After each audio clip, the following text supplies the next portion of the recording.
Good morning. We're going to go ahead and get started. I want to thank you so much for being here. We were trying to wait and make sure all of our guests had arrived that were being honored. And so I just want to thank you so much for being here this morning on behalf of the B.B. Comer Memorial Library, our staff, and our board. It's my joy to welcome you to our dedication today of the newly renovated Bernice W. Hightower Storytime Room. I'm Tracy Thomas. I'm the director here at the library, and I just want to say thank you again for you taking time to be with us today. The Storytime Room has always been a special place in this library for children and for families, and that is thanks to the generosity of the Hightower family, particularly Miss Martha Hightower Turner, who was the first person that stepped up and sponsored that room back in 2003 when we were originally renovating the library. Today, as we celebrate its renewal, we honor that legacy by giving thanks to the donors who have stepped forward once again to make sure that this space continues to grow and that it changes to meet the needs of our children's programs. In this renovation, we chose a marble theme. It's a design that not only brightens the room, but it also gives children an exciting way to learn about and to connect with Sylacauga's unique resource, which is our marble. Because of our donors' generosity, this fun and this welcoming space will once again be a place where all children of all ages, regardless of their needs, can gather to read, learn, and imagine. So we're really proud to get to show you that today. We're honored to have some of our elected officials with us today. If you are an elected official, would you stand? Thank you. And Mayor-elect Matt Hubbard as well. Thank you. We have our community leaders with us, and your presence here today reflects the value that you place on education, on families, and on the future of Sylacauga, and we're very grateful for your support. Finally, I want to thank one more person who has been a great friend and a great supporter of the library, and that's Mayor Jim Heigl. His leadership, his encouragement, and his support have meant so much to us here at the library, and it's my pleasure to have you come up, Mayor Jim Heigl.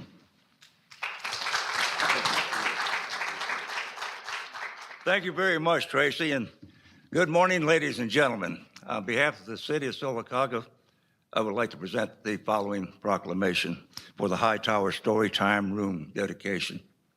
Whereas B.B. Comer Memorial Library, newly renovated Hightower Storytime Room will be a place where stories will come to life, imaginations will soar, and the love of reading begins in many of our young children's lives.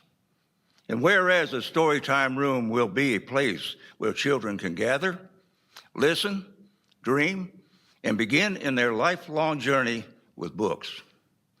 And whereas public library programs such as those held in this Storytime Room foster learning and discovery.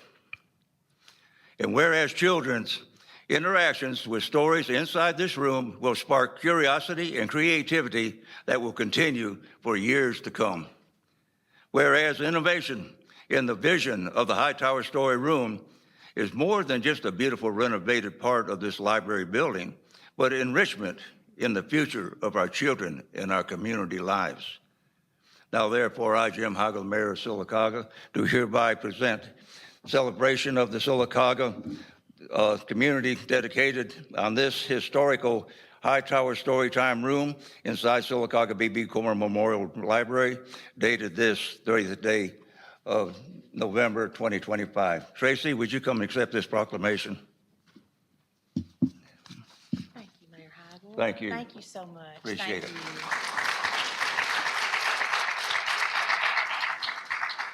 Thank you. Thank you. Appreciate you very much. I want to introduce somebody else that really doesn't need an introduction, but I wanted to tell you the design in the Storytime Room. When we were trying to decide what theme we wanted to use, we thought, well, we can go with lots of different things. We can go with something that's, more appropriate for kids. But we thought, what's more appropriate than the resource that we have here in Sylacauga for the kids to grow up understanding that this is something that we really want to normalize. We want them to be proud of. It's part of their heritage. And so Dr. Ted Spears is the chairman of the Marble Festival, and he has driven so much traffic to this library through all of his efforts with the Marble Festival and to promote marble in our community. And we thought this is a perfect opportunity to just not only honor the marble, but all the efforts that he's made through the year to preserve that legacy. So Dr. Ted Spears, I'd like for you to come up and say a few words. Thank you, Tracy. You know, we probably wouldn't be observing this marble theme if this story I'm going to tell you had not happened, and it happened in the mines of Carrara in Italy. Al Head, who was head of the state arts council at that time, carried a group of people, performers, singers, dancers, what have you, in a rare exchange with the city of Pietrasanta. And so in Pietrasanta, that's where Michelangelo carved the statue of David, and they were in the Carrara mines, and in the group that Al carried with him was Governor Bob Riley. And about midway through the ceremony, Bob walked up to Al Head and said, "I can't believe you dragged me halfway around the world to look at marble when right 30 miles from my hometown, Sylacauga, is the best marble on the face of the earth, and here you are bringing me to Italy and waste my time." He said, "Why don't you go and talk to those people and see if they are not interested in doing something with marble?" And I talked to him later, and he said, when the governor speaks to you like that, you don't forget it. So he called me, not because he knew me or we had anything. My name was on an application for a grant from the State Arts Council. And he called me because I had the phone number in there. And one thing led to another. We got with the mayor and city leaders. And the Marble Festival, 18 years ago, got started. But I thought that I won't take credit for anything. Al Head hadn't gotten in trouble with the governor, we wouldn't even be here this morning. So that's wonderful. But that does bring me to the point that the library has played a very important part of the success that we had. As a matter of fact, without this library, I doubt if the Marble Festival would have ever developed as far as it did. My wife, Shirley, was the librarian at that time, and everything I couldn't do, which was most of the things, we put it off on the library. And it worked so well that after Tracy took over, we still do that. But these two women probably are doing more wonderful things. But it's a beautiful thing that we do. But one of the things that happened over and over is that the tours that we started, they were going only to the quarry, but because of the happiness that created, they started coming to the library. At that time, we didn't have anything in a library with marble, and now with the tracing in recently, we've got 54 pieces of marble.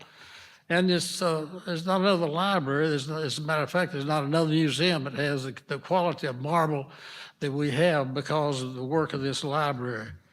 So when you think about that, you think about the way that the situation developed to have the book that had the magic of marble that Ruth Cook wrote.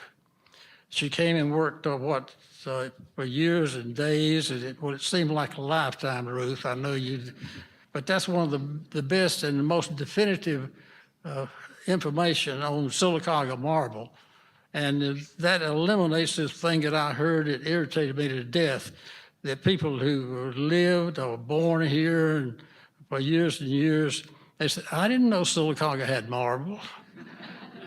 And they know it now. I promise you I know it, and it's real important. But these people have done this probably outside of the staff of the library. Ruth Cook has done more to present Sylacauga and the Marble Festival and marble history than anyone else. She's done programs all over the state. She's done all sorts of things, and it brings tours in. We've had numerous tours, bus tours, coming in from Chambers County, a number from Huntsville, Gadsden, and anywhere in the Birmingham area where she's been doing workshops. So, Ruth, you have earned the right to be a citizen. And I'll promise you that from this point on, your name will not be forgotten if it ever had been just a memory. But because of you, you gave Sylacauga some of the best publicity that it ever had. Your history book is the best one that's ever been written. And I just want you to know that if you feel like doing something wonderful and good for Sylacauga, you don't have to ask permission. You just go ahead and do it.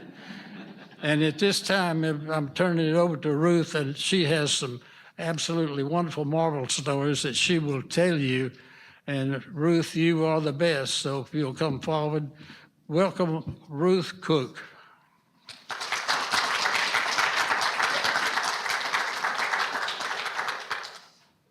Thank you, Ted. That's kind of a hard act to follow, but I'll try. So I want to tell you a little bit of background. In researching and writing the book, Magic in Stone, I learned from countless interviews, most of which were done upstairs in one of your beautiful study rooms in this library. But I learned from those interviews that for Sylacauga, marble is way more than just a geological stone.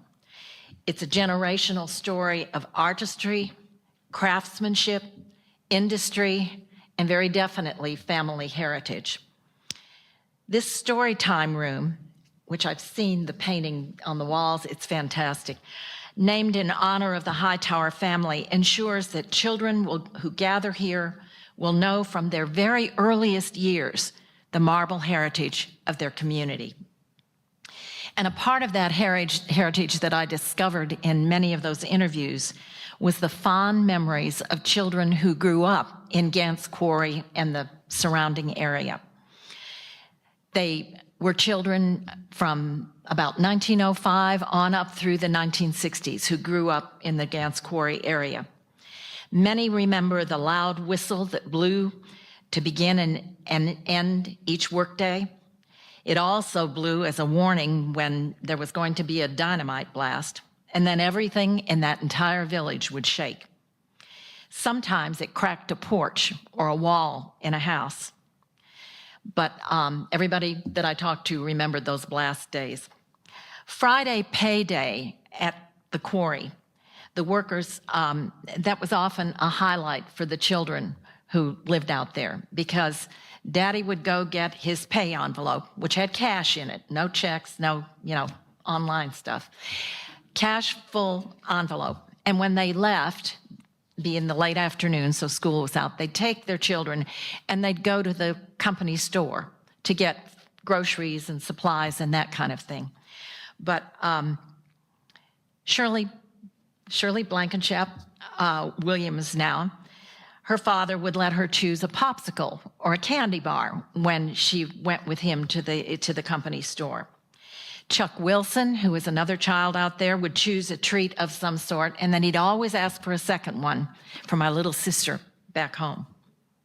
There were little boys like Earl Joyner and his friends who played cowboys and Indians in and around the cast-off piles of marble. Later, those same boys enjoyed pickup volleyball on a court right behind the Gant's Quarry post office. Catherine Chappell McCaw remembered walking to school in Gant's Quarry. She said we'd go down the road, up by the railroad tracks, and out by the crusher. And we had to cross a creek on a log, and almost every morning somebody fell in. Jean Leslie and Early Gaffney Jr. were among the boys who spent some of their time caddying at the company golf course. There was usually a Halloween fall festival with cakewalks and bingo and hot dogs and hamburgers with a very special sauce made by Jewel Leslie. There were Easter egg hunts on the lawn of the boarding house out there. There was an annual May Day celebration with children dancing around a maypole in their crepe paper costumes. There were summer afternoons swimming at Quarry Pond, short rides with Paul Wise and Frank Wilson on the quarry's dinky engine when the train cars were empty. The Hightower family has a very deep connection to this marble heritage through their great-grandfather. His name, not his given name, but the name everybody knew him by and knows him by, is Alphabet Nix. Now, when I tell you what his given name was, you'll understand why people decided to call him Alphabet, if I can get it all right. His name was James Madison Napoleon Bonaparte Nix. So you can see why people called him Alphabet. In 1849, let me see, I skipped something here, I'm sorry. Mr. Nix's first marble-related career was a yard that he opened in Wetumpka, and he would finish and letter marble monuments, some for cemeteries, some for other places, in that Wetumpka yard. In 1849, Mr. Nix was called upon to finish and letter two very special marble stones that had been quarried at Gant's Quarry. These were to be installed on the inside walls of the Washington Monument. Now, when I was working on the book, you know how people say, oh, did you know this? Oh, did you know that? And my job, part of my job, was always to go find out of if what they knew was really true or not. And one of those was, did I know that the Washington Monument was built of Alabama marble? Nope, it wasn't. But there are two stones inside, set into the walls. They're about like this wide and about that high, that are carved with lettering that describes Alabama, the state, in one of them, and the other one is a Masonic lodge in the state. And there are stones, if you've been there, you know this, when you go up that spiral staircase, there are stones set in those inside walls of the Washington Monument all the way up. They are from states, cities, organizations all across the country, and even some from around the world. So all of the two that are there from Alabama were lettered and polished by Mr. Nix. In the early 1850s, he bought his own quarry. It was located at the edge of, I'm not sure I'm pronouncing this correctly, but Imai Creek. Anybody know where that is? It's up near Oldfield. And that quarry was on the opposite end, the eastern end, of Pope Mountain. Between 1850 and 1854, Mr. Nix's quarry produced 1,100 tons of high-quality Alabama marble. He continued during that period when he was quarrying marble to also polish and letter marble in yards in Selma and Montgomery, as well as one out where his quarry was. He continued to quarry the marble until the time of the Civil War. Mr. Nix's legacy is part of what makes Sylacauga the Marble City. It's fitting for his descendants to be remembered today and honored in this beautiful, bright, and joyful place for children.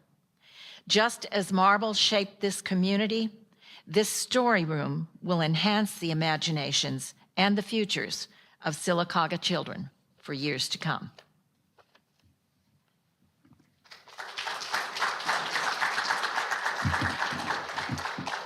Thank you, Ms. Ruth, for connecting those dots and sharing that story. And that's one of the things we wanted to make clear is that we're really proud of the legacy. There's a lot that goes into just the name of the room that's been there since 2003. So we think that the marble theme is definitely fitting for the room. And I want to tell you just a little bit. When I came to work here in 1993, and Dr. Shirley Spears told me something. She said, Tracy, if you're the kind of person that you have to have the gratification that comes from completing a project, this might not be the job for you, because you're going to have to constantly anticipate the changing needs of our community, the changing needs of our patron base. And, we have to adapt our programs and services. And sometimes we may have to adapt our building a little bit to accommodate those changes. And so that's one thing that I realized. It's very much a truth with this Storytime Room project. And this was the original Storytime Room. You can see our children's librarian, Mandy Cantrell, there reading, and we had tiered steps in there. And it was a fantastic room. But as our services changed and we realized that we had other needs that we needed to address, we have children in wheelchairs, we have people with handicaps that can't make it up onto those steps, we realized we needed to adapt that service just a little bit. So what began as a dream years ago is now reality, and we're blessed that we have leaders in this community and around the state that recognize the importance of investing in this project and for the benefit of our children and our families. So today we want to pause and just share our gratitude with the ones that helped to make this possible. And you can see on the PowerPoint a lot of the work that went into just clearing the space. You have to move books, you have to move shelves, all those things have to go somewhere else. So a lot of work went into creating some flat floor programming space that's much more versatile than what we had to begin with. So first, I want to recognize an organization that is always one of the first in line to support our library dreams, and that's the B.B. Comer Memorial Library Foundation. As many of you know, Dr. Shirley Spears was our previous library director, and she established the foundation solely for the benefit of this library. She trained me, and I'm so proud that she's still engaged with this library and that she still continues to entertain the ideas and the different projects that we bring to her. So Dr. Spears, thank you so much for your continued service to the library through the Library Foundation. At this time, I'd like to bring forward Ms. Priscilla Cleveland. She is our Library Foundation president. She is also a librarian, so she has many vested interests in making sure our projects are successful. And she's going to help me as we bring up the donors that were our elected officials that helped to make this project a reality. I will tell you, Ms. Cleveland is a wonderful friend of this library, and she's a wonderful supporter of everything that we do, but she's also a fantastic asset to our community. So thank you, Ms. Priscilla. To each of these generous donors, we want to say thank you. We have a token of appreciation that we would like to present you with, and it is a heart-shaped paperweight. It is made from Sylacauga marble, and it is sculpted by our own Kreger Brown. So you're taking home a little bit of our love today and our appreciation for your vital role in the success of this project. There are many children and many families that will be very blessed by what you've given here. First, I want to start with Representative Ben Robbins. Ben has been a steady supporter of our library from the very beginning of this project. Ben's early donations to this project actually gave us the momentum that we needed to launch the Storytime Room renovation. But what means just as much to us, Ben, is the fact that he's more than a legislator. He's a library user and a friend. He and his wife, Melanie, here today, and the one we're missing, their son, Gabe, they're regular visitors here to the library. And so when we see them in here, it reminds us that this library is for families of every age and every stage, and we're grateful that you show your support in that way as well. We're grateful for the support here at home, and we're grateful for all the things that you do in Montgomery to make sure that projects like this can happen. So if you want to stay right there, you can stay. Okay. As the project was in the planning stages, Ben came to me and he said, I'd like to encourage you to reach out to the Coosa Valley RC&D. And I wasn't familiar with RC&D, but I quickly learned what an incredible organization it is. Mr. Noopy Cosby was the one that Ben connected me with, and he was just such a good help through the project, and he was constantly thinking of ways that they could come in and be of assistance. And he called me one evening. He said, I know it's Saturday night at 7 o'clock, but I'm on the way home from a ball game in Birmingham, and I just had an idea and I wanted to run it by you. And I thought, these are the kind of people that you want on your side, because they're the kind of people that are always thinking about better, progress. How can we move things forward and make things better? So I really appreciate you connecting us with them. But the RC&D is an incredible organization, and the funding that they have is made possible by the advocacy of leaders like Ben, like Senator Keith Kelly. And so I want to just thank the RC&D as well. And we have a couple of representatives from RC&D here with us today. We have Sierra and Gretchen. If you would stand, I just want to make sure and wave, make sure everybody sees you. And please tell Mr. Noopy how much we appreciate him and we miss him today. We're honored to have Senator Kelly with us. If you'd like to come on up, Senator Kelly. And we appreciate not only your support for this project, but we also appreciate the genuine interest that you have in Sylacauga, which is evidenced through the many local projects we've seen you participate in and support. So thank you so much for being interested in what's going on in Sylacauga. We appreciate that. And then we also want to recognize Talladega County Commissioner Phillip Morris. Phillip, if you'd like to come on up. Commissioner Morris was assisting us with another project at the time, and he heard about the Storytime Room, and he said, tell me a little bit more about that and why you're renovating it. And, I really always want to make sure that we take care of the south end of the county as well, and I think that this would be a project that would be great because it benefits children, it benefits families, it's going to help preserve, our marble heritage through the design of the room. And so he and his wife, Robin, have long been great friends of the library and lent their talents and their time to supporting other projects we do. So we are grateful for the help with this part of the project as well. And he's got Robin with him today, and we thank you so much. She's been instrumental in some of the lettering on our projects outside. So thank y'all for the success that you've helped the library to achieve. So thank you all three, and I want to thank you for making time out of busy schedules. And at this time, if there's anybody that would like to step to the microphone and say anything, you're welcome to do that. Any comments? Anybody? Come on, Senator Kelly. Come forward. I wasn't. Philip always has something to say, so, we'll put him aside a little bit. But during the presentation this morning, I thought it was really, really cool that the comment about Bob being in Italy and about the marble. When I was a small boy, my dad was a builder, and he was building a home in Calhoun County up in the northern part of Anniston for Dr. Billy D. McAnally. And in that, there was marble that was brought in from Italy. And Dad looked at that and said, why did you go to Italy to buy marble? We've got marble down in Sylacauga. And so he didn't know. He simply didn't know, as best I remember. And so they started to lay that marble, and Dad just wasn't having it. If you knew my dad, he was micromanaging every little bit of anything he built. And so they wound up doing away with that marble and coming down and getting Sylacauga marble, and that's what went down. So when you told that story about Governor Riley, all that came back over again, because that was the Italian marble doesn't have anything on our own Sylacauga marble. So anyway, I thought that was pretty cool. That brought that to mind. Thank you for letting me share that.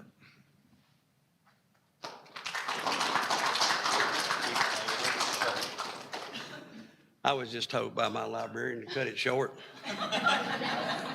Thank you.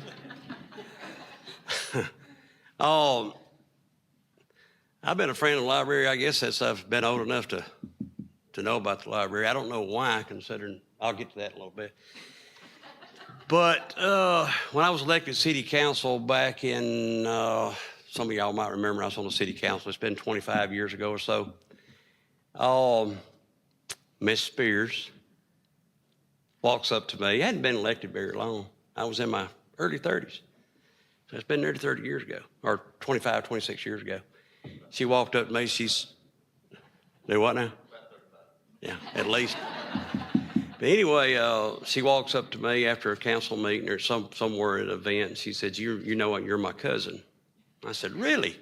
Well, it's hard to know all your cousins. There's a lot of them.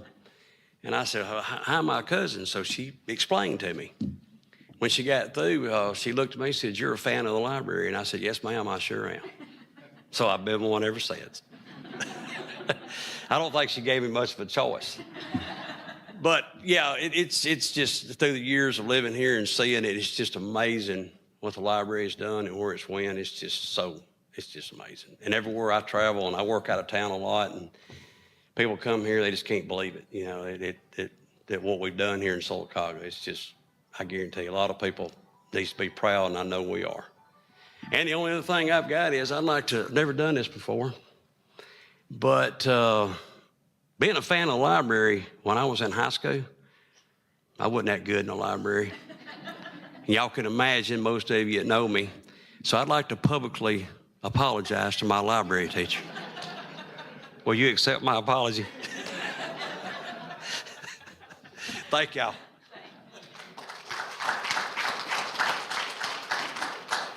Thank you all so much. And we want to have lots of pictures when this is over with, so nobody run off. To offer our official dedication blessing, I'm honored to introduce Frank Murphy. And Frank is a Sylacauga native. He's a fantastic sculptor. He's a wonderful friend still to his home community, and he's also a minister. So I thought it very fitting to ask Frank to come up and to offer our dedication blessing for us. Many centuries ago, a ruler in Arabia was celebrating the honor of the birth of his son. Friends came from far and near, bringing gifts of gold and fine raiment. One young sage came with a peculiar gift. He said, "Each day of your son's life, from the time he can understand until he reaches manhood, I shall tell him a story that will make him both wise and good." The storyteller did exactly as he had promised, and when this baby became a man and a ruler in his father's stead, he became famous throughout the East because of his wisdom and his noble deeds. Then the storyteller wrote upon a scroll, "It was because of the seeds sown by the tales."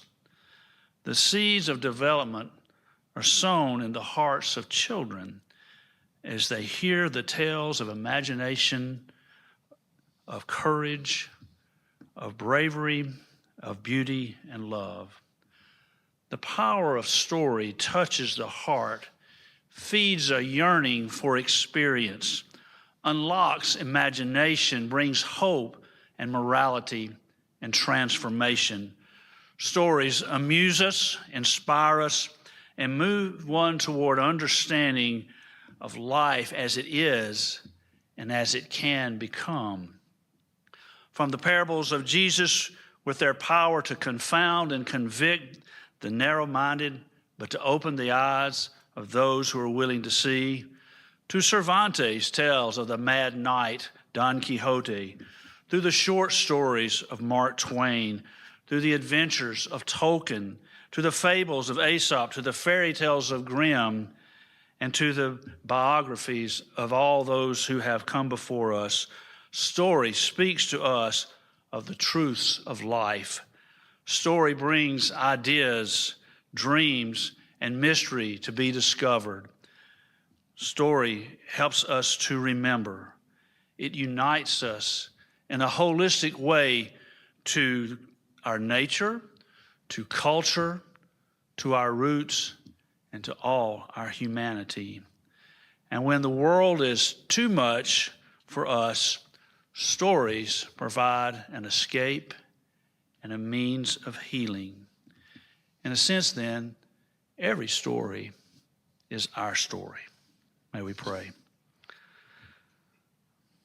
Dear Lord, we're grateful for the richness of story that brings us to understand who we are, where we have come from, and where we are going. We're thankful to all those in this community who know the value of these stories that they have and have invested their time, their talents, and their economic means to see that our children have such an important space in which to grow in the wonder of the world you have made. We ask you to bless this space and set aside as a holy way to grow and develop children who are imaginative, hopeful, fruitful, and wise. May we be wise and insightful in our leadership and our guidance and how we use this space to bring honor to all your creation. Thank you for bringing us leaders with vision. May we hallow this space by the way we use it for your glory and honor. In your name, amen. Thank you, Frank, for those words. I want to let you know that we're going to go upstairs now. We're going to take a tour of the room. I want you all to follow us and to come see it. But I want to ask, and she doesn't know I'm going to do this, I'm going to ask Mandy Cantrell to come up. Mandy is our children's librarian, our youth services director, and Mandy has been with us how many years? Almost 16. almost 16 years. So Mandy has developed quite a cult following with kids that love her. And she is the Pied Piper, and we are so proud to have her here. And I wanted to allow her to lead our group upstairs to go to the room because we've just finished story time, and we may still have some kids up there playing, so she's going to lead us around into the side door. But what I want to tell you, too, is that Mandy, with her permission, I will share you, has just rang a very special bell in the last couple of weeks. And so we're grateful that Mandy is here with us, and she has been quite a trooper through summer with summer reading, and we're exceptionally excited to celebrate this room with you today because she helped very much in the design and how we were going to utilize the room, and we did take most of her suggestions into consideration of how she wanted the room laid out. So she's a very important part of this project, and I just wanted to make sure to allow you to lead us upstairs and to thank you for allowing us to work this around where you could be here. There you go.